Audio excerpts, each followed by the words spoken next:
وہ انہوں نے سپریم کورٹ میں جمع کرا دی، جس کے بعد اور اس ساری گفتگو میں اٹارنی جنرل نے یہ کہا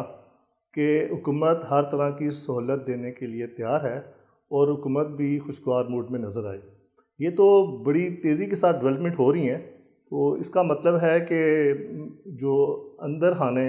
معاملات چل رہے تھے اب وہ آہستہ آہستہ باہر نکلنا شروع ہو گئے ہیں۔ اس پہ آپ ہمیں تفصیل بتائیں، یہ کیا معاملہ بن رہا ہے اور کیا عمران خان صاحب کی جلد رہائی یا کہیں کسی اور جگہ منتقلی بن سکتی ہے؟ جو بات میں نے کی تھی نا وہ کوئی غیر سنجیدہ بات نہیں تھی، وہ ایک مکمل سنجیدہ بات تھی، اور سنجیدہ لوگ شروع سے یہ کہتے رہے ہیں کہ آپ لڑائی جھگڑا کر کے، آپ پھڈے بازی کر کے، آپ مظاہرے اور